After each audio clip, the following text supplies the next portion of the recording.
Bueno, ya queda poco para llegar al final de este apasionante viaje por lo mejor de la arquitectura vasca. Hoy de nuevo os mostraremos 3 magníficos edificios y vosotros seréis, como siempre, los que decidáis cuál de ellos merece estar en la gran final de tu edificio favorito.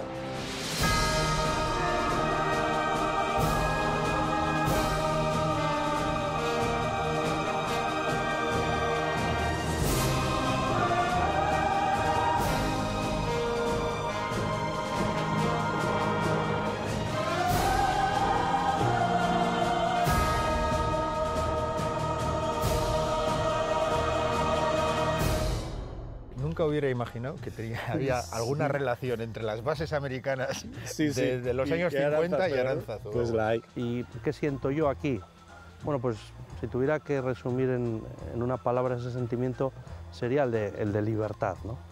Mira, Fermín, desde aquí, entre los árboles, podemos ver tu hotel. Sí, se ve muy bien el hotel de aquí. Para mí es la vista más bonita y más importante de Don Iván Eguerzi. Comenzamos visitando un edificio que, más que una simple construcción, es un auténtico símbolo de nuestro país.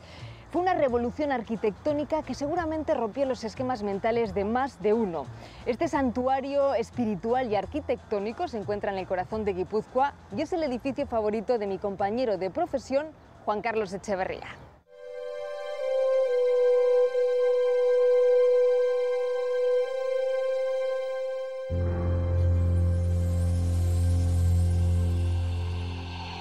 A escasos 10 kilómetros de la villa de Oñate, en medio de una sucesión de montañas rocosas y al borde de profundas simas, se yergue un edificio en perfecta sintonía con este paisaje agreste, el Santuario de Nuestra Señora de Aránzazu. La actual basílica es una obra excepcional para cuya construcción se juntó un equipo de artistas único. Y esta es una de las razones por las que este es el edificio favorito de Juan Carlos Echeverría, un presentador que no necesita presentación, porque su plano medio nos ha hecho compañía durante muchos años en la sala de estar de nuestras casas a la hora del teleberri. Siendo guipuzcoano como soy, de San Sebastián, seguramente quedaría muy bien decir que yo venía a Aránzazu de pequeño, pero no es verdad. Yo creo que el primer recuerdo que tengo de Aránzazu ya era pasado los 20 y tantos años. Lo que sí recuerdo muy bien es que me impactó muchísimo la primera vez que vine, el lugar, por el edificio en sí, pero también por el ambiente, ¿no? Al margen ya de las creencias religiosas de cada cual, yo particularmente no soy especialmente religioso, sí creo que tiene una fuerza especial este lugar. Es un lugar para mirarse para adentro, para estar tranquilo, para escuchar a la naturaleza. Y bueno, pues después de ese primer descubrimiento inicial, pues he procurado traer aquí amigos, gente de fuera, les impacta muchísimo, a la familia, a mis hijas, para que conozcan un lugar que me gustaría también que más gente conociese. A mediados del siglo XX, en 1950, el proyecto de construcción del nuevo santuario de Aránzazu fue una doble bomba. Fue una bomba en el arte y en la arquitectura vasca, que entró en ese mismo momento en la modernidad. Y fue una bomba en el seno de la Iglesia, de la sociedad bien pensante, del mundo conservador, del franquismo, que no entendía que un templo religioso, en este caso regido por los franciscanos, pudiese tener esas formas, adoptar esas expresiones plásticas tan vanguardistas, tan rupturistas y en el fondo tan rebeldes y que estaban clamando libertad. La participación en el proyecto de Said de Oiza y La Orga y el atraer por parte de estos arquitectos a sus amigos, los artistas plásticos como Jorge Oteiza, Néstor Basterrechea, Muñoz posteriormente, crearon en este edificio la primera, la más importante manifestación de la contemporaneidad en el arte y en la arquitectura vasca. Aquí nace la modernidad. Las 2 torres gemelas que marcan la fachada del santuario y la torre del campanario están realizadas con bloques de piedra caliza tallados en punta de diamante. Arantza, Espina en euskera, es un topónimo que no es exclusivo de Guipúzcoa. Existe en Vizcaya, hay un pueblo que se llama Arantza, en Navarra, Espinal, pero Arantzazu, el lugar donde nos encontramos, obedece o responde a una leyenda, y es que el pastor Rodrigo de Balanzategui, al parecer, encontró una imagen de la Virgen en medio de un espino y le pregunta a la Virgen: Arantzanzu, dice sorprendido, tú en medio de los espinos, la Madre de Dios en medio de los espinos, y de ahí toma ese nombre este lugar, y de ahí que esta fachada del santuario de Aránzazu pues esté totalmente cubierta de espinas de piedra. Desde luego, este es un lugar insólito para fundar una iglesia. La Orden de los Franciscanos lleva encargándose del santuario desde el siglo XVI. ¿Y quién mejor para contarnos por qué se construyó aquí esta maravilla que uno de los franciscanos más famosos, Pello Zabala?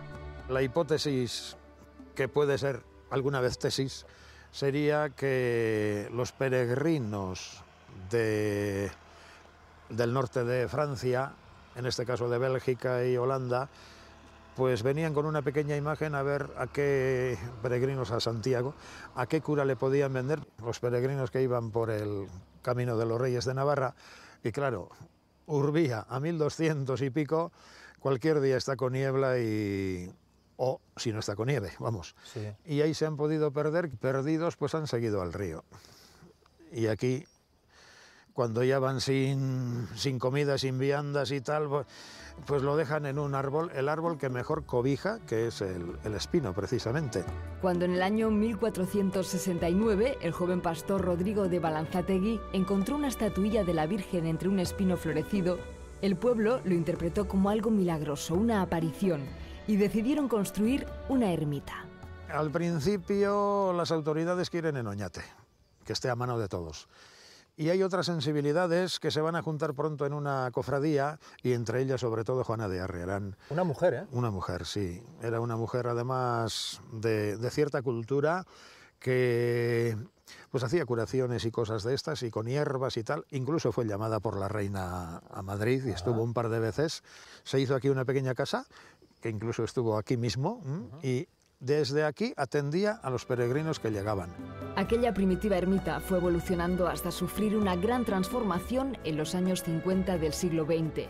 Una transformación que provocó un shock y convirtió a Aránzazu en el espacio religioso más vanguardista. En el año 50 todavía España vivía dentro de un sistema autárquico, ¿no? Cerrada sobre sí misma, no tenía relaciones internacionales, aunque deseaba tenerlas, vivía aislado, ¿no?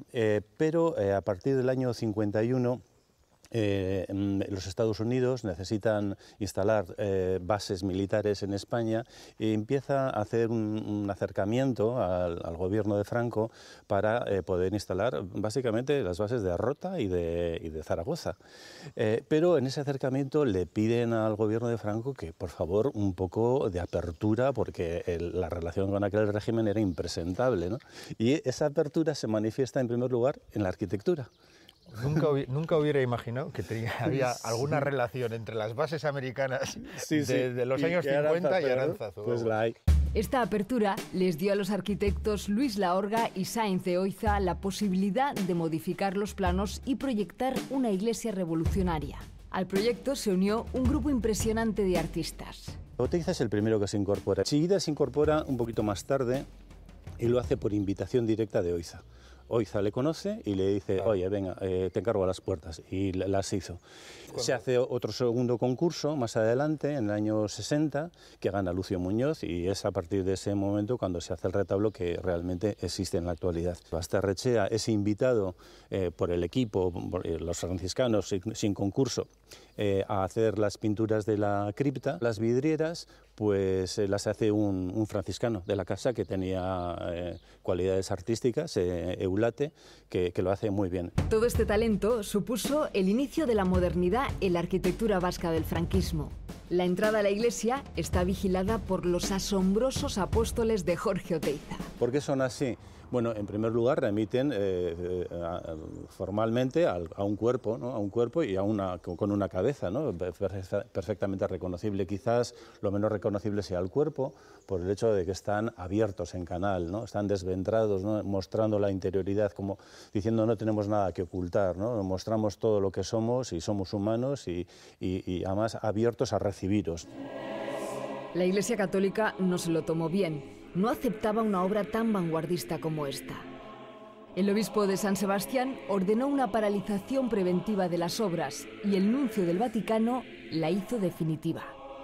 Los apóstoles están tirados, están hechos, estaban hechos la mayoría, alguno estaba pendiente de acabar, pero quedan tirados por las cunetas del camino que sube a Aránzazu. ¿Pero eso es así de verdad? ¿Que estaban tirados en la cuneta? Bueno, incluso había algunos de estos desventrados que estáis usado como abrevadero. La Iglesia dice a mediados de los 60, oye, vamos a mostrar un rostro amable un poco más moderno. Y entonces levantan el veto a esto en el 68 y se termina de colocar ahí en el 69. Oye, Javier, y la Piedad de ahí arriba también tuvo muchísima polémica, igual no por la estética, porque es igual que la de los apóstoles o muy similar, sino por el cuerpo que yace a los pies de la Virgen, de la Madre, que se llegó a decir que no era Jesucristo, sino un militante de ETA. Ya. Bueno, en principio esa imagen tenía que haber sido una Andramari, una virgen con el niño en su regazo, ¿no? Pero la cambió, decidió hacer otra cosa, que es la que vemos, una virgen con un cuerpo de un hombre maduro a sus pies, y en ningún sitio consta que Oteiza hiciera semejante afirmación. Pero ¿no? yo eso he oído, que ese cuerpo era claro. Xavi Etxebarrieta, el miembro de ETA que mató a un guardia civil y que a su vez fue muerto por los disparos. Así es, bueno, el que lo dijera o no lo dijera yo creo que es irrelevante. El caso es que el rumor corrió por toda Euskadi y los que estábamos en condiciones de creérnoslo, nos lo creímos.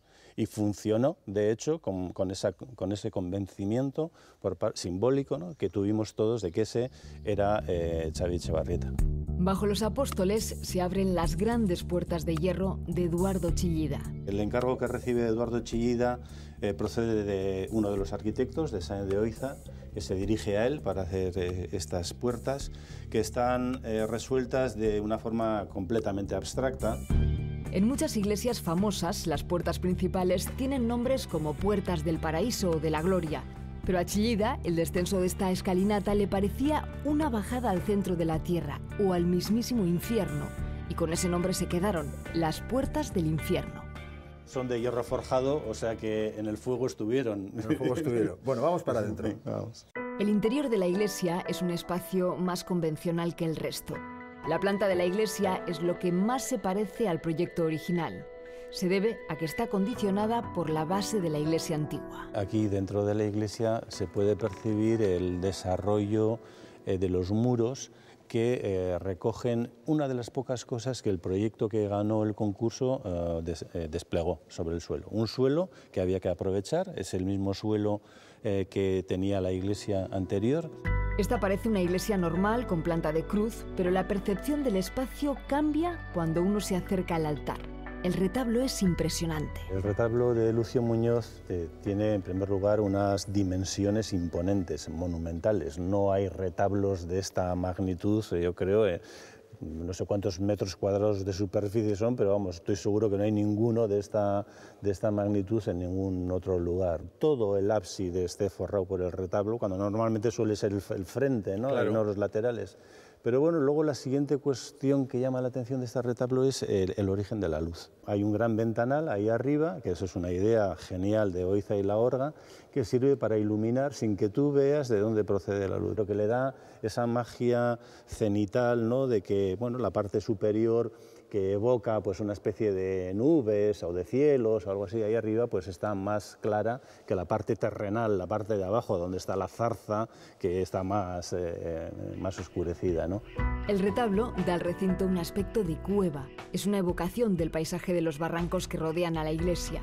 Entre los retablos cristianos es todavía hoy la obra más vanguardista.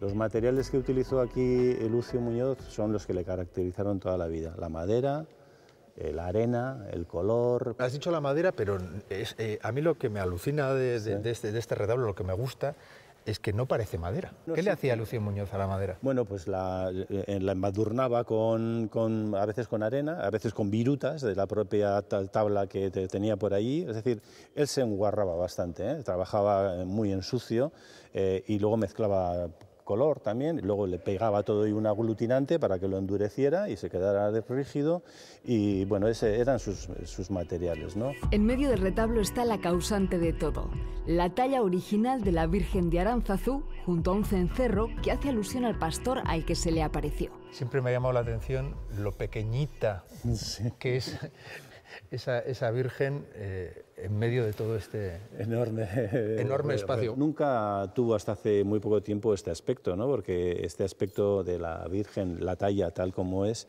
estaba oculta históricamente por unas capas y unos mantos que la hacían mucho más grande. Alguien dijo, pues vamos a ponerle una capa de un manto de seda, y luego le ponemos unas puntillas y unos encajes, y luego le ponemos una corona y tal. Claro, y llegó un momento en que de la talla original de esta Virgen se veía solo la cara. Y todo lo demás estaba oculto, ¿no? Y entonces, bueno, yo creo que es más auténtico ver la talla original. Bajo la actual construcción se halla la iglesia del siglo XIX, convertida hoy en cripta.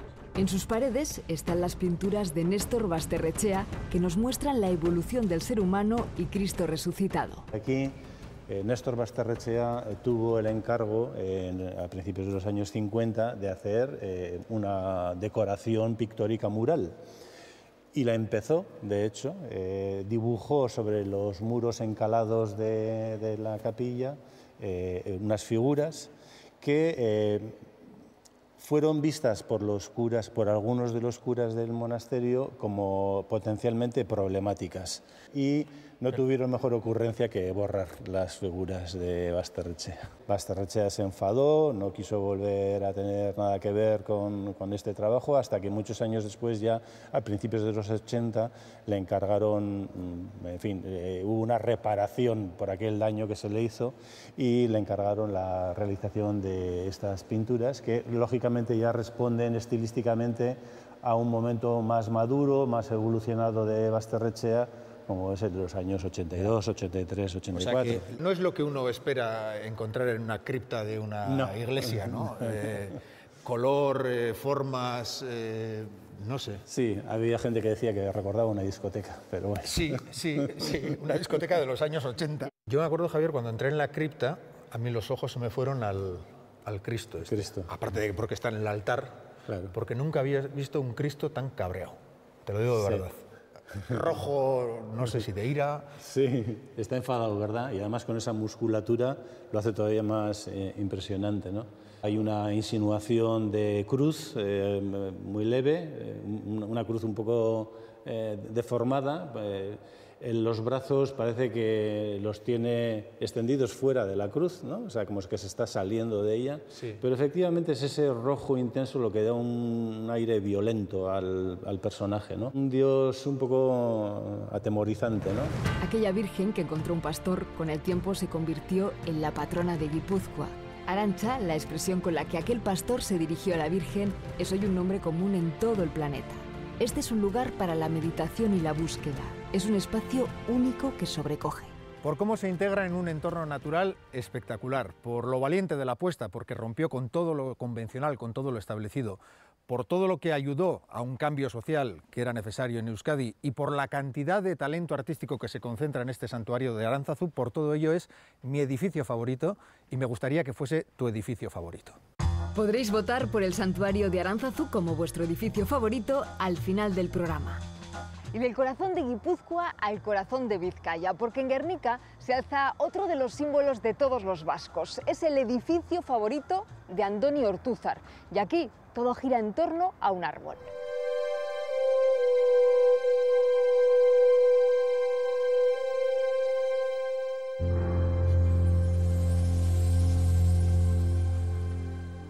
Hay muy pocos lugares, muy pocos edificios en Euskal Herria con la carga simbólica del que vamos a visitar en Guernica. Aquí, en la Edad Media, se alzaba una sencilla ermita protegida por un bosque de robles. Bajo uno de aquellos árboles, los primeros representantes de los vizcaínos celebraban sus asambleas y organizaban la vida social en base al fuero del señorío. Aquí estuvo el primer parlamento de Vizcaya. El viejo árbol de Guernica murió en 1811. Su tronco, protegido por 8 columnas de estilo corintio, sigue siendo un símbolo de libertad. Una de las muchas personas que llevan en su alma el espíritu de Guernica es Andoni Ortúzar. Él ha caminado por este lugar siendo niño y después la vida le ha traído hasta aquí numerosas veces y por muy diferentes razones. ¿Por qué la Casa de Juntas de Guernica? Porque es mucho más que un edificio, es mucho más que una construcción clasicista, que seguramente no es el edificio más bonito de Euskadi. También porque es mucho más que este trozo de madera que podríamos pensar que está muerta pero está muy viva. porque en la Casa de Juntas de Guernica es mucho más importante que lo que se ve, lo que se siente. ¿Y qué siento yo aquí? Bueno, pues si tuviera que resumir en una palabra ese sentimiento, sería el de libertad, ¿no? Casi deberíamos pisar descalzos esta tierra originaria, con la misma inocencia de los recuerdos de aquellos años mozos en los que Andoni vino por primera vez a Guernica.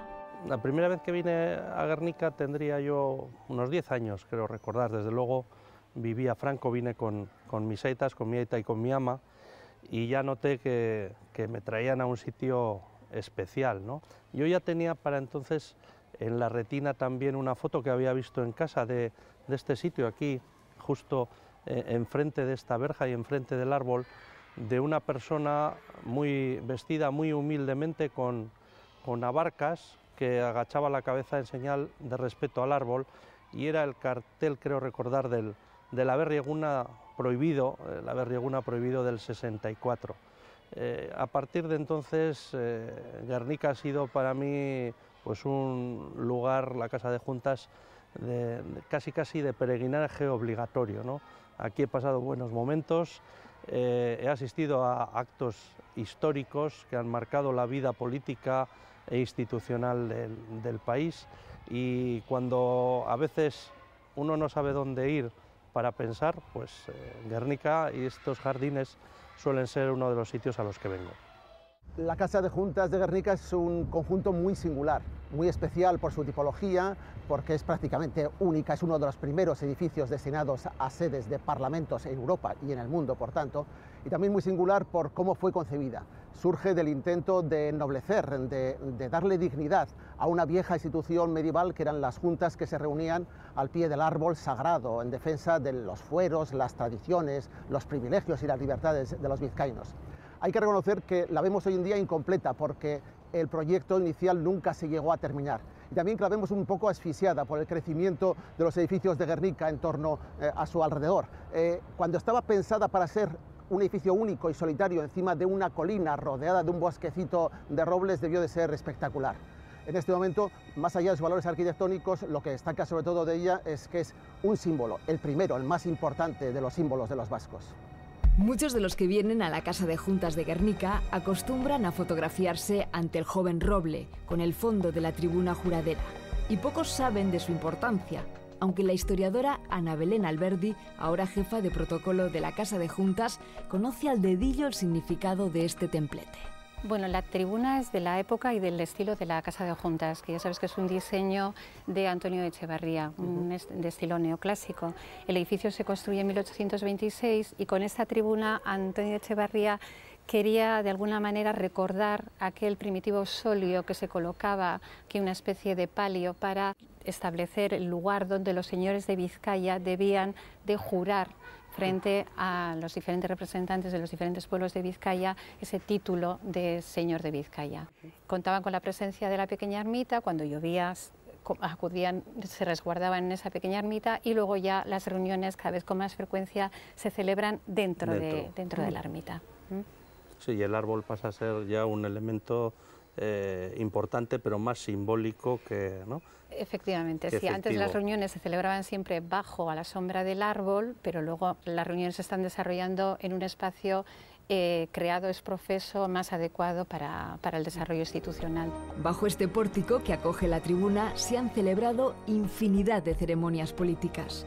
Todavía hoy estas piedras escuchan el juramento de cada nuevo lehendakari. Se le elige en el Parlamento vasco, pero donde viene a jurar su cargo, a prometer cumplir fielmente sus obligaciones, es aquí, es en Guernica, en la Casa Juntas, pero concretamente, aquí concretamente, en ¿no? esa tribuna. El Parlamento vasco se reúne de forma extraordinaria ese día en la sala de juntas, en el salón de plenos. 2 veces he estado yo como parlamentario. Pero la toma de posesión, el acto que todos identificamos con el juramento del cargo del lehendakari, es un acto que se celebra en este lugar, en esta tribuna. Así lo hizo el primer lehendakari, José Antonio Aguirre, el 7 de octubre de 1936, y se ha establecido como una tradición. Una tradición, sí, sí. Además, casi en todos los casos se ha seguido aquella fórmula no tan... Que no sé si te acuerdas. Sí, porque ¿cómo no me la iba a saber? Pero es que luego además he ido viniendo a la toma de posesión del lehendakari Garaikoetxea, desde ahí fuera, como simpatizante, y luego ya las de Ardanza las hice primero como periodista, porque tuve que venir a cubrir 2 de ellas, y luego ya como miembro del Gobierno vasco, como cargo del Gobierno vasco, y luego como parlamentario, ¿no? Las 2 últimas en concreto aquí, así que sería casi imperdonable que no me lo hubiera sabido, por lo menos en general, ¿no? Tenemos la oportunidad de comprobarlo en la placa que tenemos ahí en la piedra, o sea que nos podemos acercar. Venga, vamos. Y lo vemos. La Casa de Juntas tiene vecinos importantes, edificios que crecieron en el bosque de robles que abrigaba la primera ermita de la Antigua y que formaron parte de este gobierno de los vizcaínos. Mira, Andoni, aquí cerca de la casa tenemos 3 edificios que tienen una vinculación directa con la casa, con el árbol y con la institución. Por una parte, el convento de Clarisas, un convento de clausura. En los libros de cuentas de las monjas, entre otros datos, aparece las partidas del chocolate que hacían a los junteros. Fíjate. Para quitar el frío. Parece ser. Tenemos también la casa del vicario, que originariamente era un hospital de beneficencia, y luego las Juntas Generales lo ceden al convento de clausura. Y tenemos el ayuntamiento de la Anteiglesia del Humo, porque ya sabes que las Juntas Generales se celebraban originariamente en jurisdicción de la Anteiglesia del Humo. Guernica todavía no existía, fue fundada en 1366 y, como digo, ahora todos identificamos Guernica, Lumo, todos uno. Sí, todos uno, sí. Pero las asambleas originariamente se celebraban no en Guernica, sino en este municipio anterior. Y aquí tenemos la placa que antes mencionábamos, a ver cómo... con la fórmula del Lehendakari Agirre. Jangoikoaren aurrian apalik, Eusko Lur gainean zutunik, eta Bizkaizko areitz azpilan, asabengo mutaz, nire agindi bidea, zintxoruen betetia zindagit. Con la grafía original.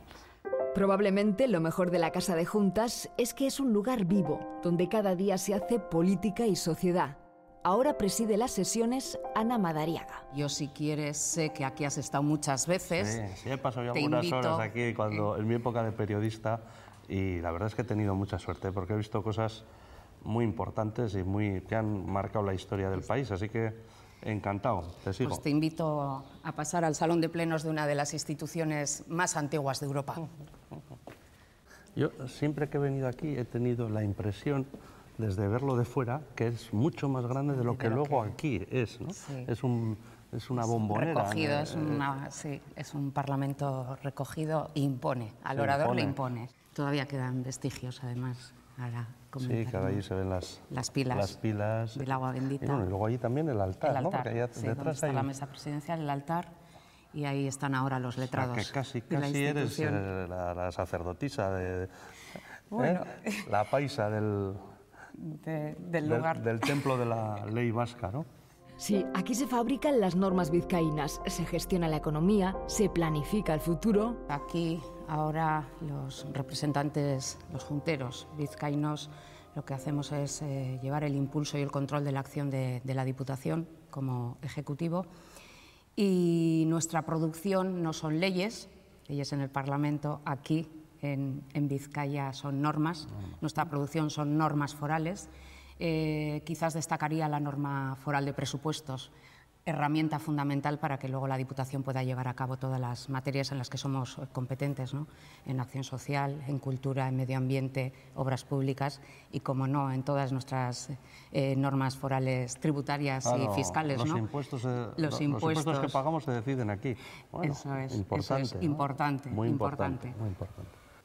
Tú, de todas formas, aquí has pasado muchas horas, conoces todo lo que te he metido dicho. Horas, sí, sobre todo empecé ahí en la tribuna de periodistas, ¿no? Ahí nos sentamos. Ahí se ubican ahora también toda la prensa. Sí. Y ahí seguíamos los debates que en aquella época eran muy largos. Ahora las cosas es verdad que se han cambiado. Sí. De allí pasé ahí, al sitio de los invitados, porque yo he tenido la suerte de estar en todas las tomas de posesión de los Lehendakaris, desde el Lehendakari Garaikoetxea hasta la última pasada del Lehendakari Urkullu, y he tenido la suerte también de estar sentado ahí como parlamentario.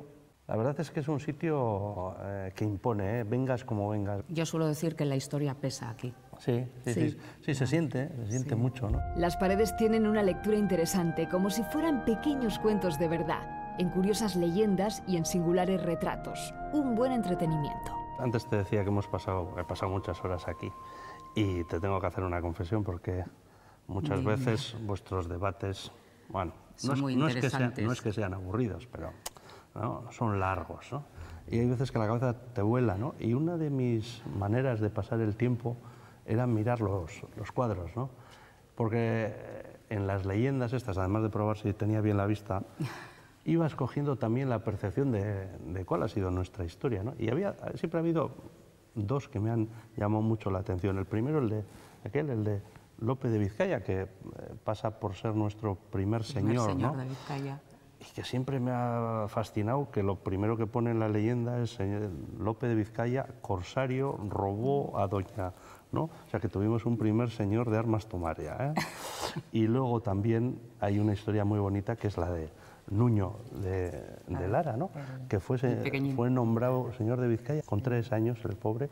El rey de Castilla entonces le perseguía de una manera tremenda, estuvo siempre refugiado y murió con 4 años, ¿no? O sea que, bueno, lo de ser señor de Vizcaya ha tenido también, pero lo que te das cuenta es muchas veces, ¿no? Que los que creemos en Euskadi como nación, en los fueros, etcétera, te das cuenta de lo importante que es tener esto, que son, ¿no? Son fotogramas, fotos de épocas muy diferentes, pero que estamos viendo el año 900, o sea, hace 10 siglos, ¿no? 10 siglos había gente como nosotros, aquí, que se reunían aquí. Y aquí decidían lo que este pueblo tenía que ser, ¿no? Eso es importante. Bueno, y hablábamos de cuadros, pero aquí un poco la joya de la corona es este cuadro, ¿no? El Mendieta, ¿no? El besamanos, que un poco refleja la esencia del fuero vasco, ¿no? Sí, representa una escena de 1476, sí, la cartela, sí. La jura de Fernando el Católico. Y ahí, como decías, se puede ver que es reconocido señor una vez que promete y se compromete a respetar los derechos y libertades de los vizcaínos, ¿no? Y, en definitiva, la jura de los fueros, que es el corpus jurídico del entramado foral. Que algunos nos quieren quitar el concierto, vamos a tener que hacer que vengan y vean ese cuadro, que lo que ellos llaman un privilegio... Es un derecho. Es un derecho. Se diría que la Casa de Juntas de Guernica es una completa sinfonía de símbolos. Perfecta expresión para hablar de música y de José María Iparraguirre, probablemente el cantautor responsable de extender por el mundo la semilla espiritual del árbol de Guernica. Mira, Andoni, aquí está la guitarra de Iparraguirre con nosotros. Es una reliquia, ¿eh? Sí. Es curioso que, gracias a un cantautor, a un bardo guipuzcoano de Urrechu, el árbol de Guernica y Guernica, ¿no? haya tenido una proyección internacional y sobre todo que haya unido a todos los vascos, ¿no? En torno a Guernica, ¿no? Me acuerdo además porque tuve la suerte de estar, él pasó mucho tiempo en Montevideo, exiliado también y buscando fortuna. Y he visto que tenéis aquí la cadena que le ofreció el Centro Vasco de Montevideo en agradecimiento, en recuerdo de su estancia por allí, y me acuerdo de haber visto cosas personales, el recuerdo que dejó Iparraguirre en muchos de los vascos de aquella época y que está en las vitrinas de la Euskal Etxea de allí de Montevideo, ¿no? Seguramente para ellos oírle a Iparraguirre cantar con esta guitarra, pues el Guernica Coarbola o el Lara Nundira, ¿no? Para ellos sería pues volverles a la casa de sus aitas, de sus aitonas, ¿no? Así que no me extraña que haya luego tantos retoños del árbol de Guernica repartidos por América, sí. ¿no? Nos piden muchos. Sí, bueno, sí. No sé si sabes, pero yo he llevado unos cuantos, he visitado muchos y hasta he plantado alguno. Me ha tocado, ¿sí? Siendo yo responsable de acción exterior del gobierno, me tocó plantar alguno en Argentina y en Venezuela, así que tenemos muchos retoños por ahí. La Casa de Juntas de Guernica no solo es uno de los parlamentos más antiguos de Europa, sino que se ha convertido en todo un símbolo para muchos vascos, incluido Andoni Ortúzar. Bueno, para estas alturas del programa espero que aquellos que no conozcáis la Casa de Juntas de Guernica os haya entrado al menos el gusanillo de querer conocerla, y aquellos otros que hayáis estado por aquí, que vengáis a verla con los ojos que os he intentado yo que os acercarais a este edificio. Seguramente, ya lo sé, no es el edificio más bonito, ni el que tiene una arquitectura más rica, ni el más novedoso, ni el más moderno, pero tiene algo que ningún otro tiene en Euskadi, que todo en él gira alrededor de un ser vivo, de un árbol, y es un árbol muy importante para nosotros. Así que, además de un edificio, os invito a conocer un sentimiento, porque en la Casa de Juntas de Guernica, más que lo que uno ve, es lo que uno siente. Podréis votar por la Casa de Juntas de Guernica al final del programa. Y ahora vamos a saltar esa barrera natural que son los Pirineos para caer en el corazón de la Baja Navarra, porque allí, justo al pie de los puertos pirenaicos, en Don Iván y Garasi, se encuentra el hotel-restaurante de Fermín Arrambide. Él fue el primer cocinero que obtuvo en toda la Baja Navarra una estrella Michelin. Además, su edificio favorito también bate un récord, porque no solamente es un edificio.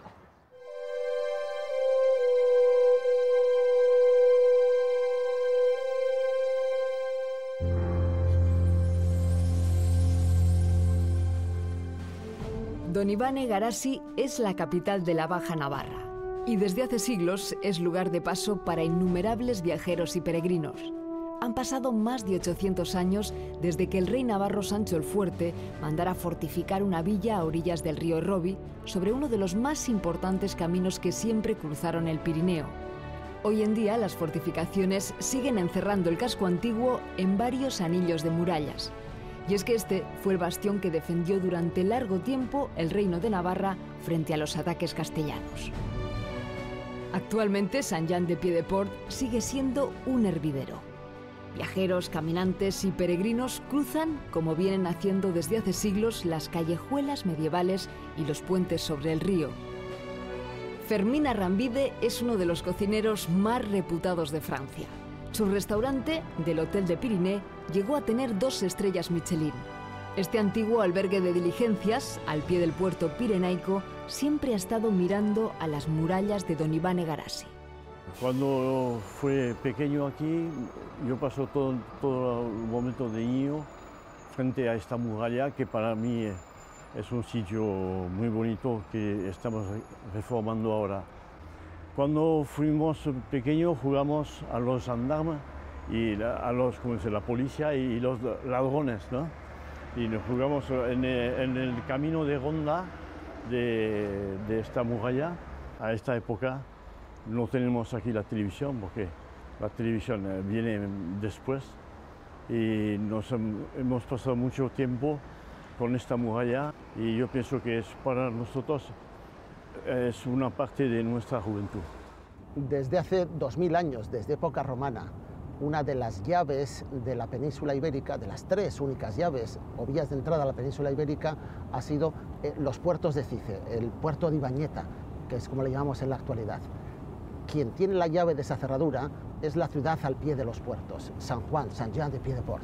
Don Iván y Garasi es, de alguna manera, el guardián del cofre de todo un enorme territorio, y así ha sido reconocido y utilizado por los hombres desde el inicio de la historia. En Don Iván y Garasi se acumulan toda una serie de obras defensivas, torreones encima de la colina, una muralla que ciñe el casco medieval, una ciudadela fortificada a mediados del siglo XVII, que es también extraordinaria.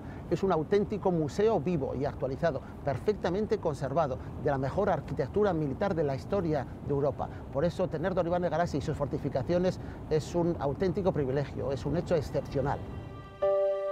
Fermín Arrambide nos lleva al terreno de su infancia y al pie de la puerta del mercado le espera Alain Suasnavar, quien conoce la vida que hay detrás de cada piedra de esta villa. Estoy pensando, cuando te he visto aquí en este sitio, que cuando fuimos jóvenes aquí nosotros estamos siempre en estas murallas jugando y todo, pero al final yo no sé cuándo le han reformado o construido, todo eso en mi cabeza no es bien escrito, ¿no? Sí. Sí, si me puede explicar. Esta parte son las murallas que defienden la parte vieja de San Juan de Piedepuerto y son murallas del siglo XIII, ¿sí? Y que fueron construidos por el rey de Navarra, porque durante esta época de Edad Media todo San Juan de Piedepuerto hace parte del reino de Navarra y no del reino de Francia. Y por eso el rey de Navarra ha decidido de construir la ciudad de San Juan de Piedepuerto al final del siglo XII y ha decidido de fortificarla con estas murallas y también con el castillo que estaba arriba al lugar de la ciudadela ahora. Sí. Y esta puerta es la puerta de entrada de la ciudad vieja y se llama ahora la puerta de Navarra y antes estaba la puerta de mercado, porque antes el mercado de San Juan de Piedepuerto estaba del otro lado, dentro de las murallas, cerca de la iglesia de Nuestra Señora. Y antes, cerca de esta puerta, había la casa del impuesto, porque antes debemos pagar un impuesto para entrar en esta ciudad fortificada y después los artesanos pueden vender los productos en el mercado. Ya existen los impuestos, ¿eh? Sí, sí. Jo, es una antes cosa, y sí. en la Edad Media sí, existe, como ahora también. No se sabe con certeza cuántos kilómetros mide el paso de ronda de Don Ivane, pero sigue siendo una aventura recorrerlo. Y en este lugar, ¿qué sitio puede ser tan mejor que aquí para cuando soy joven, para jugar aquí? Es un monumento histórico para jugar nosotros los chicos de Saint-Pied-de-Port. Yo me recuerdo también que hacemos unas carreras entre nosotros. Nos vamos de aquí, de estas escaleras aquí, corriendo, bajando por la otra puerta y pasando por la calle de la Citadela, hasta venir otra vez aquí, subir, y está aquí el que gana, es el que llega el primero aquí. Apenas se puede caminar en fila india por estos balcones gastados por las botas de los soldados, y desde luego es mucho más cómodo si no se lleva armamento. Estamos en el camino de los soldados. Sí. Y esta parte es la más reciente que la parte de abajo de las murallas, porque es una parte del siglo XIX. Sí, esta parte. Y podemos ver con estas ventanas, y antes los soldados estaban frente a estas ventanas para defender esta parte de la ciudad. Y esta parte fue construida en el siglo XIX porque en esta época había mucha tensión entre Francia y España. Sí. Es la época de las guerras carlistas y por eso en Saint-Pied-de-Port había muchos trabajos para mejorar las fortificaciones. La calle de la Ciudadela reúne lo más hermoso y auténtico de Don Ivane Garassi. Aquí se desgranan a la vista del caminante lugares simbólicos como la prisión de los obispos, la casa Arcansola, que exhibe en su dintel la fecha de su construcción, año 1510, y por supuesto la magnífica iglesia gótica de Santa María. Aquí, frente a la iglesia, en la Edad Media, había la plaza de mercado. Aquí estaba una grande plaza con todos los artesanos y comerciantes que venden los productos en el mercado. Y también tenemos esta iglesia, que es una iglesia gótica, también una puerta, que es una puerta de entrada de la ciudad fortificada de San Juan de Piedepuerto, frente al río. Los peregrinos se detienen siempre a rezar una oración en la iglesia. Es como un salvoconducto necesario para cruzar esta magnífica puerta, atravesar el puente sobre el Errobi y comenzar a ascender el viejo puerto pirenaico hacia Roncesvalles. Alain, mira, esta casa, el 12 de la calle de España, yo nació aquí hace más de 65 años. ¿Sabes que esta parte de la ciudad, que es la calle de España, es un poco más nuevo que el barrio de la calle de España? Y estaba el barrio económico de San Juan de Piedepuerto. Y los artesanos y comerciantes estaban aquí, en la calle de España, y los peregrinos tienen aquí todo para comprar productos y después ir hasta la puerta de España y de la puerta de España tomar el camino hasta Roncesvalles. Sí, sí, tiene que comprar todo porque después no hay nada. Sí, sí, después hay el camino muy difícil para atravesar los Pirineos e ir hasta Roncesvalles. Este barrio de Don Iván Egarasi había crecido fuera de las murallas medievales, pero el temor a los ataques desde España llevó a las autoridades a construir nuevas fortificaciones que se iniciaron en el siglo XVII, pero que no se terminaron hasta el XIX. Aquí pasamos a la Puerta de España, que es la puerta de salida del barrio de la calle de España. Y aquí es la puerta de salida de los peregrinos de Santiago. Es una muralla más nueva que la muralla de la calle de la Ciudadela, porque está del siglo XIX y la muralla de la calle de la Ciudadela está del siglo XIII. Ha llegado el momento de ascender al punto más alto de Don Iván Egarasi. Como si fueran a conquistarla, Fermín y Alain se encaminan hacia la inexpugnable Ciudadela, subiendo por las empedradas rampas que zigzaguean desde el pueblo. Desde aquí se domina visualmente todo el valle regado por el río Errobi. Cuando yo tengo 8 o 10 años, yo subo a la Ciudadela con mi abuelo, no, bisabuelo, que tiene a esta época 84 años.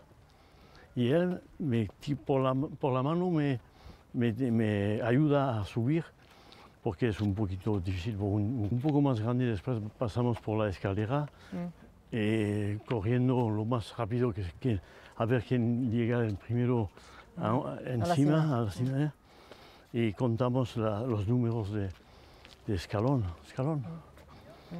Y está me recuerdo, más de 200. ¿Y sabes que esta parte de este caminito que hemos tomado es el antiguo camino para los caballos? Y los caballos vienen en la frente oeste de la Ciudadela por este camino y por eso las piedras son un poco inclinadas para que los caballos no resbalan cuando suben, cuando las piedras están mojadas. Aquí suben la guarnición, los cañones, la artillería que viene ici para tomar este camino y después ir hasta el frente oeste de la Ciudadela. Esta colina ha estado fortificada desde hace casi 1000 años. Hasta el legendario Ricardo Corazón de León luchó aquí. Alain, ¿desde cuánto tiempo hay un castillo aquí? Aquí, a la cima de esta montaña que se llama Mendiguren, había un castillo desde el final del siglo XII. Pero no es este castillo porque ahora es una ciudadela. Esta ciudadela fue construida en el siglo XVII. Y el castillo fue destruido y la ciudadela fue construida. Y el castillo fue construido al final del siglo XII por el rey de Navarra. El rey de Navarra que quiere defender toda esta parte de San Juan de Piedepuerto. Y este castillo fue construido porque el principal castillo que estaba San Juan el Viejo fue destruido por Ricardo Corazón de León al final del siglo XII. El lugar más estratégico de todo el recinto defensivo de Don Iván Egarasi es el Bastión de San Juan. Desde aquí todo está a la vista. El rey Luis XIII temía recibir desde este lado los ataques de los españoles y mandó entonces a su ingeniero favorito, Pierre de Conti, reforzar la ciudadela. Y esa fue la gran obra de fortificación que terminó en 1625. Mira, Fermín, desde aquí, entre los árboles, podemos ver tu hotel. Sí, se ve muy bien el hotel de aquí. Para mí es la vista más bonita y más importante de Don Iván Egarasi. Y aquí también podemos ver toda la comarca de San Juan de Piedepuerto y también podemos ver en este lado el Camino de Santiago de Compostela, que se llama la Ruta Napoleón, y podemos ver los peregrinos que van hasta Roncesvalles.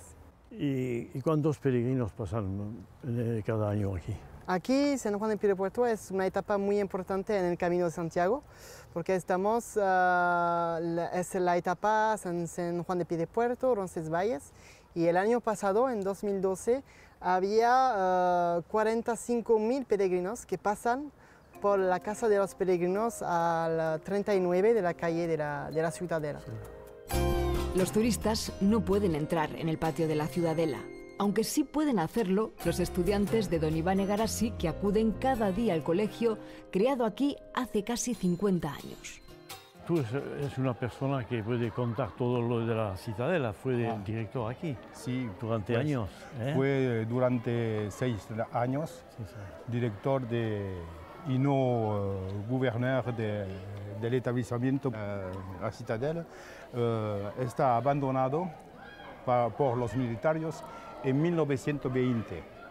Pues fue doné a la commune de Saint-Jean-Pied-de-Port y ese monumento se deteriorado mucho.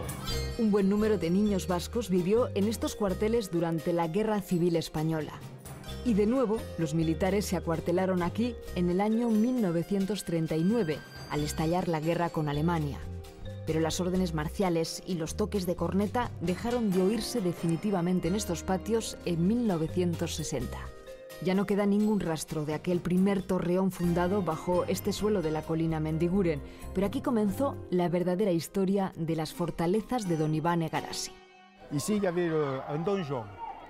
Et ce donjon, il a été transformé. C'était l'embryon d'un château médiéval. Le château médiéval qui a été construit parce que c'était la route de Saint-Jacques-de-Compostelle et la route de Bordeaux à Astorga passait donc au ras de la citadelle et ne passait pas par la citadelle mais passait par Saint-Jean-le-Vieux. Bueno, ha visto cómo es el pueblo con las murallas, el castillo, todo eso. Yo pienso que es un buen sitio para venir de vacaciones en el País Vasco. Pues dentro de poco tiempo nos veremos, no sé, en Don Iván Egarassi. Allez, agur. Podréis votar por las fortificaciones de Don Iván Egarassi en solo unos instantes. Para ayudaros en vuestra elección, os voy a recordar los 3 lugares que hemos visitado hoy. Para votar por el edificio favorito de Juan Carlos Echeverría, el santuario de Aránzazu, envía un SMS al 25.000 escribiendo EDF espacio santuario o entra en la página web del programa. Si prefieres la Casa de Juntas de Guernica, escogida por Andoni Ortúzar, envía un SMS al 25.000 pero escribiendo EDF espacio Guernica o entra en la web del programa. Y para votar por las fortificaciones de Don Iván Egarassi que nos ha mostrado Fermín Arrambide, envía un SMS al 25.000 escribiendo EDF espacio fuerte o entra en la web del programa. Hasta el día de la gran final no desvelaremos cuáles son los edificios que habéis ido seleccionando de cada programa. Y no olvidéis que podéis encontrar toda la información que queráis del programa en nuestra página web.